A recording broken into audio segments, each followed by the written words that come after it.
प्रणाम दोस्तों। हर वर्ष नवरात्रे आते हैं और हम पूरी श्रद्धा से इस पर्व को मनाते हैं, मंदिरों में जाते हैं, व्रत करते हैं, माँ दुर्गा की पूजा करते हैं। लेकिन आज के समय में, आज के संदर्भ में इस पूजा, इस नवरात्रे की क्या इम्पोर्टेंस है, क्या महत्व है, और ये जो हमारी यंग जनरेशन है, इसको मुझे लगता है नवरात्रों का सही अर्थ, इसके पीछे क्या रहस्य है, ये जानना चाहिए। और इसके लिए मैंने बात की डॉक्टर अशोक कुमार शर्मा जी से। आइए बात करते हैं।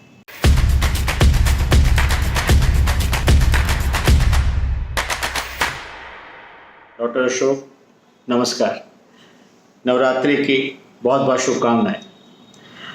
नवरात्रि के बारे में बहुत सारी बातें मैंने यूट्यूब पे और इंटरनेट पे देखी, और मैंने देखा कि बहुत सारी जानकारी है। लेकिन मैं सिर्फ ये जानना चाहता हूँ आपसे, पहला जो मेरा सवाल है कि नवरात्रि का जो व्रत है, इससे क्या क्या संभव है, पॉसिबिलिटीज़ क्या है, इससे क्या हो सकता है?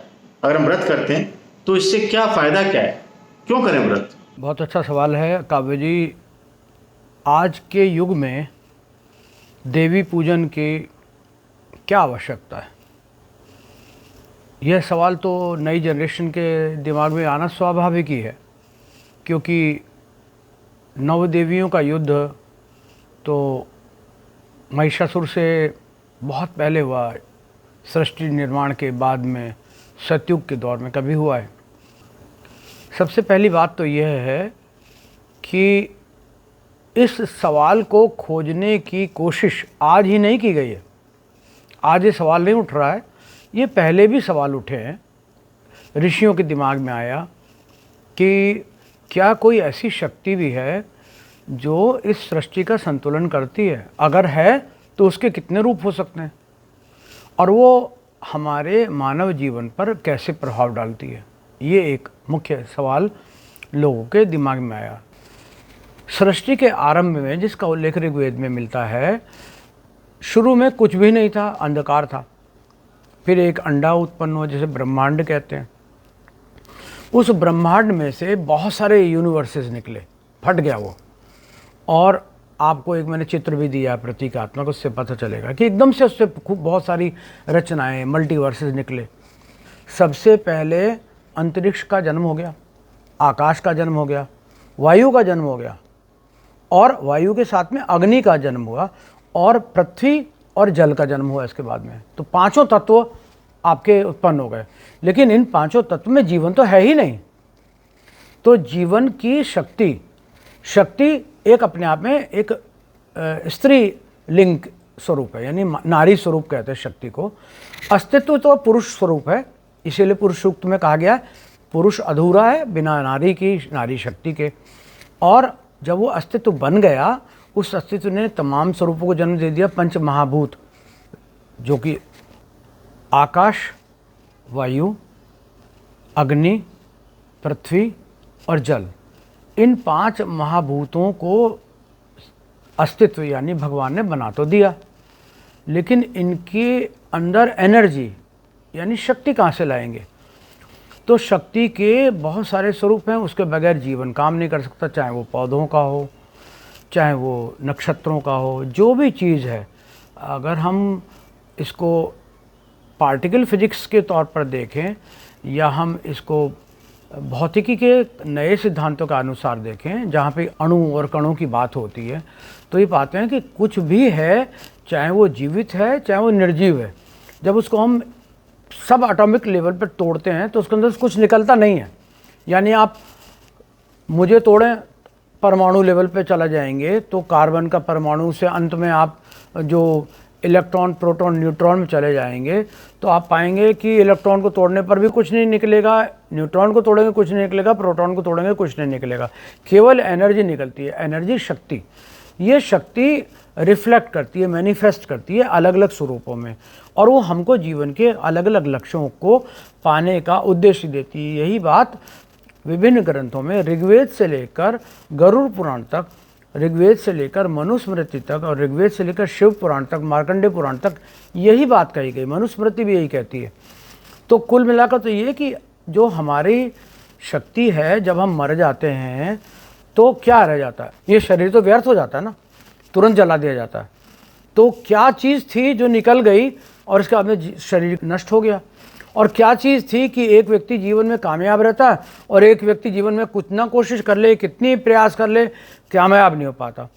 तो नौ देवियाँ हमारी लाइफ की उन फोर्सेस को चैनलाइज करने का, एक रूप देने का, एक दिशा देने का और अपने अंदर प्रवाहित करने का प्रयास हैं, जिनसे हमको जीवन के लक्ष्य पाने में अलग अलग तरीके से सफलता मिलती है। तो इसमें सबसे पहले नाम आता है जिन देवी का, वो शैलपुत्री है।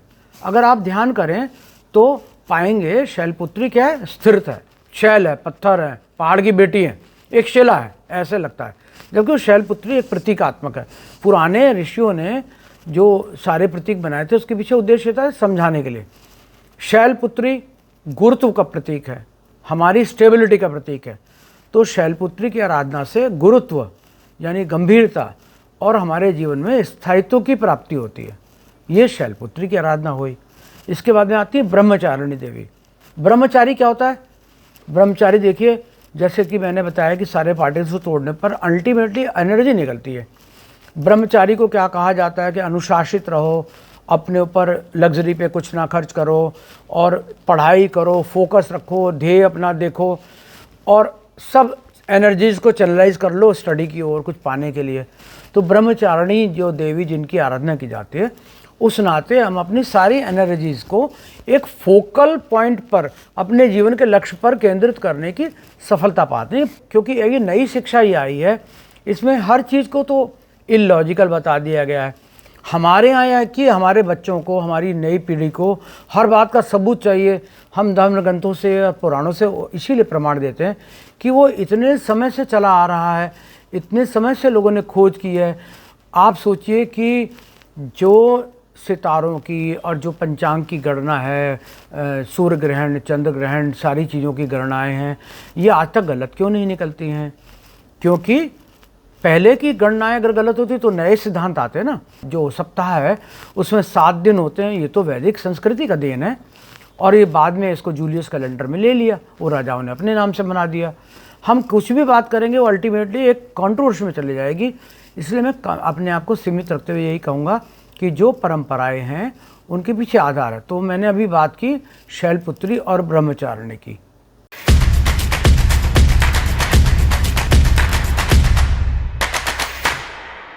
हमने इस पॉडकास्ट में यह जाना है कि अस्तित्व यानी ईश्वर ने प्रकृति का निर्माण किया, पंच महाभूतों का निर्माण किया और फिर उनके काम को चलाने के लिए, उनको जीवन में आगे बढ़ने के लिए, या जो जीवित हैं उनका तो जीवन लक्ष्य हुआ, लेकिन जो निर्जीव हैं उनका एक असाइनमेंट है, जैसे ग्रह का घूमना है, आपस में गुरुत्वाकर्षण है।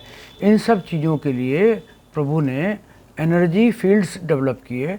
वो एनर्जी फील्ड बेसिकली 9 तरह के हैं और उन 9 तरह के एनर्जी फील्ड्स पर हम अगले पॉडकास्ट में चर्चा करेंगे।